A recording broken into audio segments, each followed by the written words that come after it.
शब्द अलग अलग है पर अर्थ दोनों का एक ही है। माँ कहूँ या भगवान, बात तो एक ही है। नमस्कार दोस्तों, मास्टर स्टोरी चैनल में आप सभी का स्वागत है। आज की कहानी है मेरी सास बनी नौकरानी। आदर्श और प्रिया पूरी रात पार्टी के बाद जैसे ही घर पहुँचे तो देखा मम्मी हमारे कमरे में सो रही है। आदर्श अपनी सोई हुई माँ पर चिल्लाते हुए बोला, माँ आपको बिल्कुल भी तमीज नहीं, अपने बेटे बहू के कमरे में सो रही हैं। इस घर में प्राइवेसी नाम की कोई चीज है या नहीं? पास खड़ी प्रिया बोली, सही कहते हैं लोग कि बुढ़ापे में लोग सठिया जाते हैं। इन्होंने तो सच में ही अपनी अकल बेच खाई है।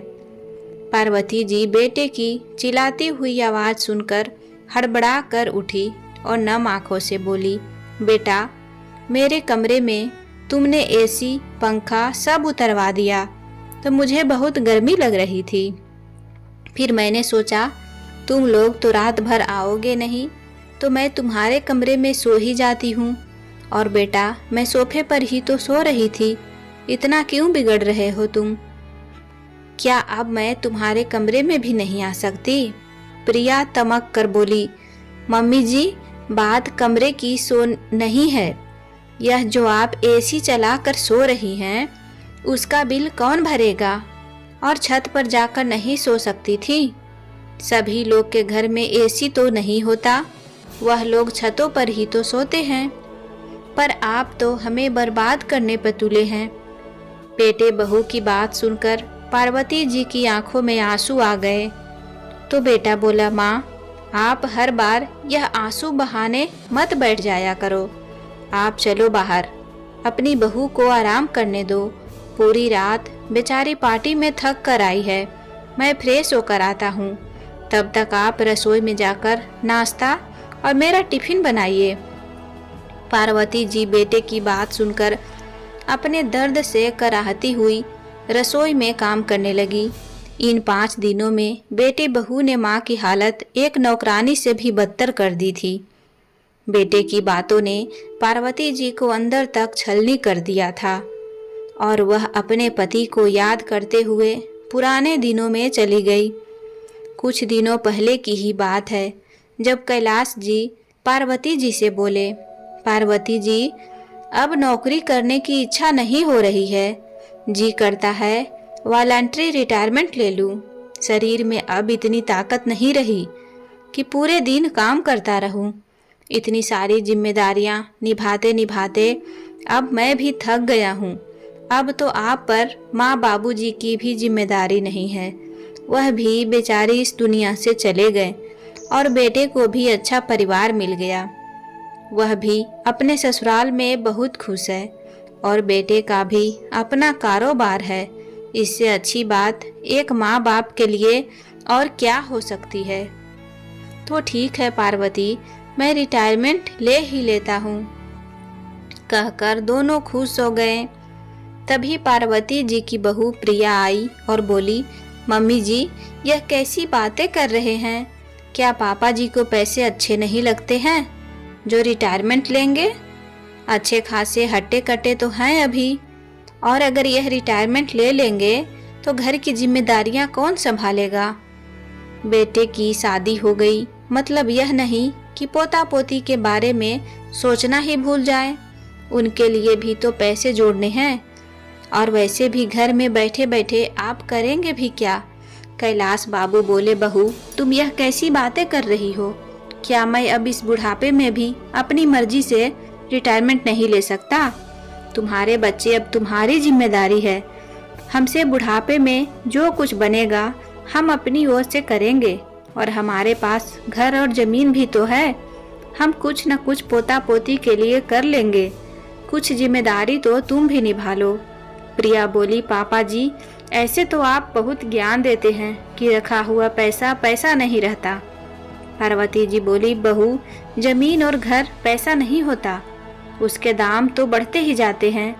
प्रिया बोली, मम्मी जी आपको खाली बैठे बैठे जमीन और घर रोटी बनाकर तो नहीं खिलाएंगे, उसके लिए भी तो हाथ पैर चलने पड़ेंगे। इतना कहकर वह चली गई। कैलाश जी बोले, देखा पार्वती, अभी मैं रिटायरमेंट भी नहीं लिया और हमारी रोटियां के हिसाब होने लगे। पार्वती जी बोली, बहू की बातों पर ध्यान मत दीजिए, उसका व्यवहार तो शुरू से ही ऐसा ही है। आप तो रिटायरमेंट ले लीजिए, जो पैसा मिलेगा उसे हम बैंक में जमा कर देंगे, उससे जो राशि आएगी उसे हम दोनों का गुजारा अच्छी तरह से हो जाएगा। कैलाश बाबू की तबीयत अब ठीक नहीं रहती थी। 6 महीने पहले ही उन्हें एक हार्ट अटैक आया था। डॉक्टर ने उन्हें आराम करने की सलाह दी थी, परंतु कैलाश बाबू घर पर नहीं रहना चाहते थे। पर अब उनका शरीर उनसे आराम चाहता था। 2 महीने बाद उन्होंने रिटायरमेंट का फॉर्म भर दिया और जब घर आकर उन्होंने पार्वती को बताया तो दोनों बहुत खुश थे। शाम में बेटा आदर्श को इस बात का पता चला तो अपने पिता से बोला, पापा, मैं यहाँ एक एक पैसा जोड़ जोड़ कर इस परिवार का गुजारा कर रहा हूँ और आप हैं कि 5 साल पहले ही नौकरी छोड़कर घर में बैठना चाहते हैं। आखिर आपको हुआ ही क्या है? कैलाश बाबू बोले, बेटा, तुम्हें याद है जब तुम्हारी नई नई नौकरी थी और तुम्हें कोरोना हो गया था, उस वक्त मैं तुमसे कहा था कि बेटा नौकरी छोड़ दो, तुमसे बढ़कर पैसा नहीं है। आज तुम्हें अपने पिता से ज़्यादा पैसों की चिंता है। यही होता है पिता और पुत्र में फर्क। आदर्श बोला, अरे पापा, आप बात समझ नहीं रहे हैं। वह बोला, बेटा, मैं तुम पर बोझ नहीं बनूंगा। तुम्हारी माँ और अपना ख्याल हम खुद रख सकते हैं, तो तुम हमारी तरफ से चिंता मुक्त रहो और हम रिटायरमेंट का फैसला मैं खुद कर लूँगा। इतना तो अधिकार मुझे सरकार ने भी दिया है। उस वक्त आदर्श गुस्से में वहाँ से चला गया। करीब 2 महीने बाद कैलाश बाबू के रिटायरमेंट को मंजूरी मिल गई। अब वह घर में पत्नी के साथ वक्त बिताने लगे। एक रोज अखबार वाले का इंतजार कर रहे थे, परंतु वह अखबार ना देकर अगले घर में चला गया। कैलाश बाबू ने जब अखबार वाले से पूछा कि आज तुमने अखबार क्यों नहीं दिया? अखबार वाला बोला, बाबूजी, आदर्श भैया और भाभी जी ने अखबार देने से मना किया है। कैलाश बाबू ने जब अपनी बहू से पूछा तो उसने तमक कर कहा, बाबूजी, घर में बैठकर पूरे दिन टीवी देखते रहते हैं, फिर अखबार की क्या ज़रूरत है? और वैसे भी अखबार कोई फ्री में नहीं आता, उसके लिए पैसे लगते हैं। आप तो अब कमाते नहीं जो इतना खर्च करेंगे। कैलाश बाबू सब समझ गए और चुपचाप वहाँ से चले गए। आए दिन ऐसी छोटी मोटी घटनाएं होती रहती थी। हद तो तब हो गई जब एक दिन पार्वती जी को काफ़ी दर्द हो रहा था, तो डॉक्टर ने उन्हें सलाह दी थी कि सुबह शाम 1 गिलास दूध से दवाई लिया करो।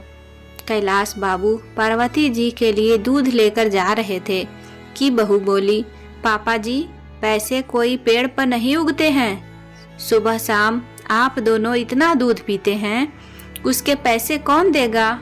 और वैसे भी आप दोनों इस उम्र में दूध पीकर अब जवान नहीं हो जाएंगे। इतना कहकर बहू ने कैलाश बाबू के हाथ से दूध छीन लिया। इस घर में कमाने वाला एक और खाने वाले इतने सारे, घर कैसे चलेगा?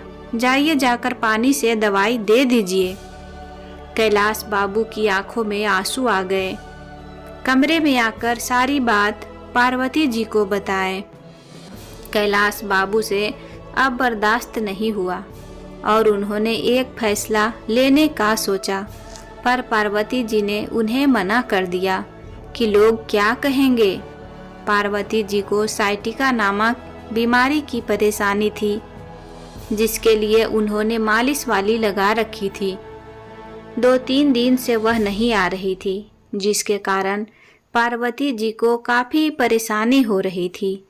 कैलाश बाबू ने जब बेटे से बोले, बेटा, मालिश वाली को फ़ोन करके पूछो जरा, वह क्यों नहीं आ रही है, तुम्हारी माँ रात से ही दर्द से कराह रही है। लेकिन बेटे ने आनाकानी करके बातों को टाल दिया। कहा कि पापा शाम को आकर फोन कर दूंगा। कैलाश बाबू से इंतजार नहीं हुआ और उन्होंने उसके घर जाकर पूछा तो वह बोली, बाबूजी मैं क्या कर सकती हूँ, भैया भाभी ने मुझे आने से मना कर दिया कि अब आपके पास मुझे देने के लिए पैसे नहीं है। कैलाश बाबू के सब्र का बांध टूट गया। उन्होंने मालिश वाली को कहा कि तुम कल से मालिश करने आ जाना, तुम्हें 2 महीने का एडवांस पैसा पहले से ही मिलेगा। और याद रखो, बिना मुझसे पूछे तुम कभी नागा मत करना। इतना कहकर वहां से चले गए। बेटे ने जब मालिश वाली को अपनी माँ की मालिश करते देखा तो वह उस पर भड़क गया। मैं तुमसे कहा था ना कि अब मालिश करने आने की कोई ज़रूरत नहीं है, फिर तुम क्यों आ गई? मेरे पास फालतू के पैसे नहीं हैं जो मैं इन पर लुटाता रहूं। इतने में कैलाश बाबू वहां आ गए और बोले, बेटा तुम्हें फिक्र करने की ज़रूरत नहीं है, मैंने अपने पैसों से उसे 2 महीने का एडवांस पहले ही दे दिया है। इतने में बेटा तमतमाता हुआ आया और बोला, पापा अगर ऐसा ही है तो यह एसी और पंखा भी मैं उतरवा लेता हूँ, क्योंकि मेरे बस की अब इतना बिल भरना नहीं है। आप तो कमाते नहीं हो, हट्टा कट्टा होते हुए भी घर बैठ गए हो। अगर आप बिजली का बिल दे सकते हो तो एसी फिर से लगवा लीजिएगा। इतना कहकर बेटे ने एसी कमरे से उतरवा लिया। कैलाश बाबू को यह देखकर बहुत दुख हुआ और उन्होंने पार्वती जी से कहा, पार्वती मैं कुछ दिनों के लिए बाहर जा रहा हूँ, कुछ इंतजाम करके आता हूँ। इन 5 दिनों में पार्वती जी की हालत बेटे बहू ने एक नौकरानी से भी बदतर कर दी थी। दर्द से कराहती हुई बेचारी पार्वती जी सारा घर का काम अकेले करती। इन 5 दिनों में बेटे बहू ने जीना दुश्वार कर दिया था। हर छोटी मोटी चीज के लिए पार्वती जी को न जाने कितने ताने सुनाते थे। यहाँ तक कि नौकरानी की छुट्टी करके उसकी जगह माँ को रख लिया। जब माँ ने बेटे से पूछा, बेटा तुमने नौकरानी क्यों हटा दी, मुझे अब इतना काम नहीं होता है, तो बेटा गुस्सा कर बोला, माँ आप क्या चाहती हो कि मैं सड़क पर भीख मांगने लगूं? पहले तो आपने पापा को समय से पहले रिटायरमेंट दिलवा दी। उनको तो कोई अभी बीमारी नहीं हुई थी। मैं अकेला इतनी मुश्किल से पूरे घर का खर्च चला रहा हूँ, और अगर मेड की जगह आप घर का काम कर लेगी तो आपका कुछ घिस नहीं जाएगा। इतना कहकर बेटा बहू ऑफिस के लिए निकल गए। अगले दिन कैलाश बाबू घर आए और फल सब्जी और दूध कुछ राशन का सामान रखते हुए बोले, पार्वती अब आपको और कष्ट झेलने की जरूरत नहीं है। इतने में 2-3 लोग घर में दाखिल हुए। कैलाश बाबू बोले, आप ऊपर के कमरे देख लीजिए, नीचे के कमरे में मैं और मेरी पत्नी रहेंगे। पार्वती जी बोली, सुनो जी, यह सब क्या कर रहे हैं? लोग सुनेंगे तो क्या कहेंगे?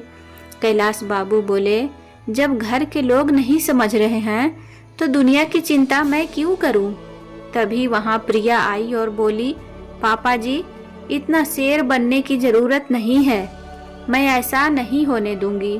बहू तुम होती कौन हो मुझे ऐसा करने से रोकने वाली? आदर्श दंदनाते हुए आया और कैलाश जी से बोला, पापा अगर आप ऐसा करेंगे तो मैं फिर भूल जाऊंगा कि आप मेरे पापा हैं।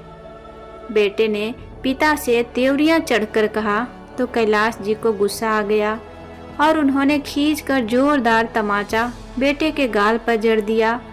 तो प्रिया तमक कर बोली, पापा जी इससे पहले कि प्रिया अपनी बात कर पाती, कैलाश बाबू उंगली दिखाते हुए बोले, खबरदार बहू, मैं अपने बेटे से बात कर रहा हूँ।